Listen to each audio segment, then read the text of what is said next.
Australian Associated Press, or AAP, is closing at the end of June. There goes 85 years of reliable reporting and another 180 journalist jobs, although some will be kept on by major shareholders News Corp and 9 newspapers.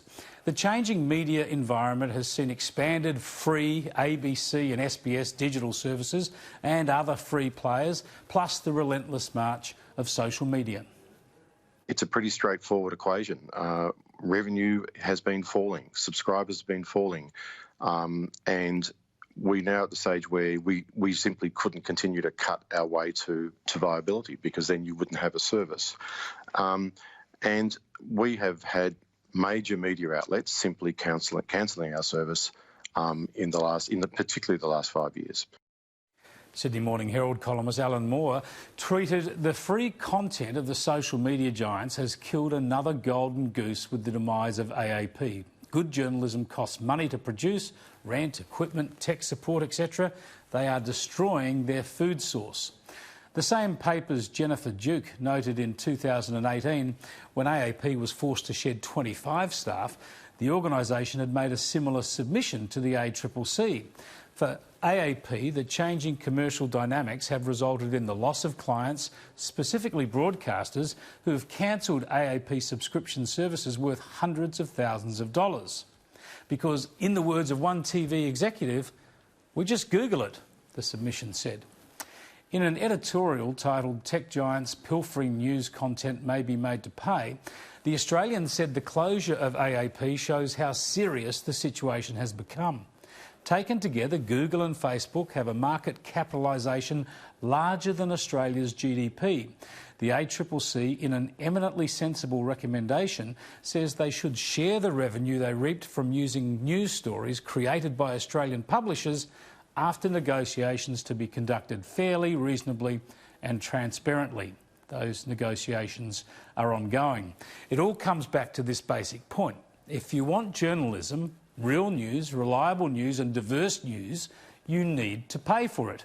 But in the current hyper-polarised environment, people are using free platforms like the ABC and social media to actively campaign against News Corp and Sky News, urging people to cancel subscriptions or not to advertise with them.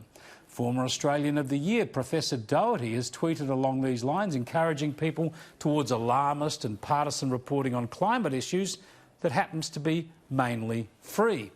And the chaser comedians who have made all of their money, certainly most of their money, through a long list of ABC taxpayer-funded contracts, they're also urging people actively not to pay, to cancel subscriptions.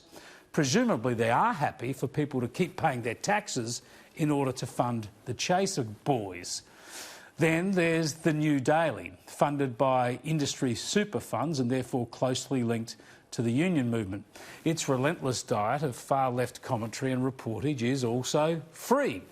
It has a collection of green left contributors, many discarded by mainstream media, and of course its content is circulated widely on social media. So Facebook, Twitter, YouTube and Google distribute the media, and the free media, funded either by governments, industry union funds or other donors, have what many might see as an unfair advantage. But government reviews of this business model have been attacked by the very people who have most benefited.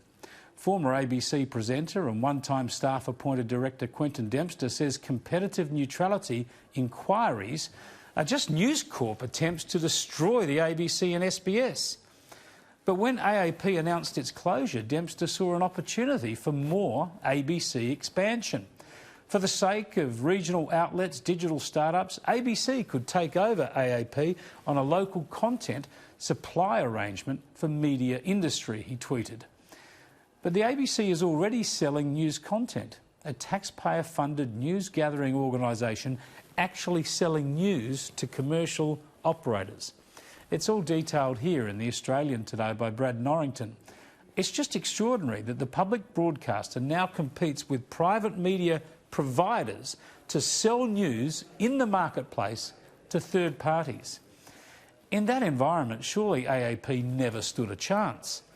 Yet over at The Guardian, they've gone for a full-on commercial conspiracy to deny them a news feed, declaring that News Corp and Nine did not want to subsidise news services for competitors, AAP staff were told.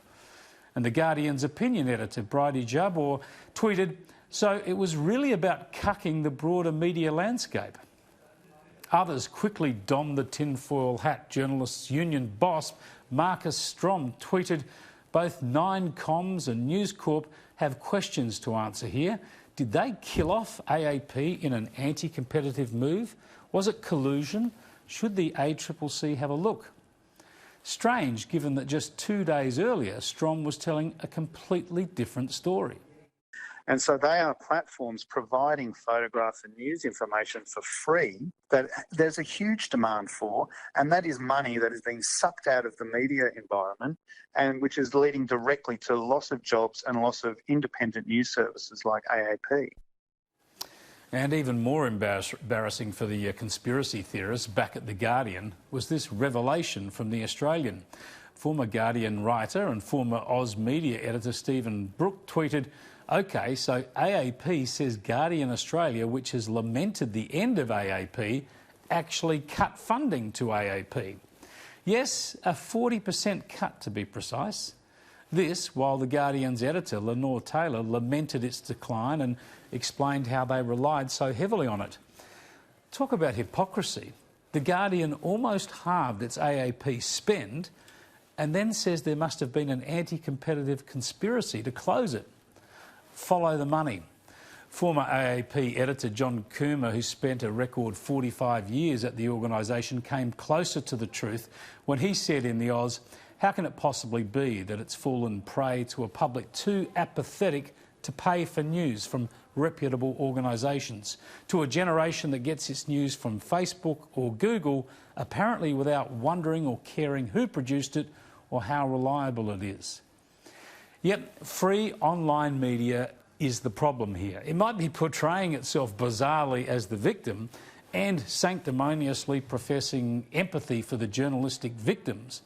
But the ongoing dilemma is obvious. Quality journalism must be paid for.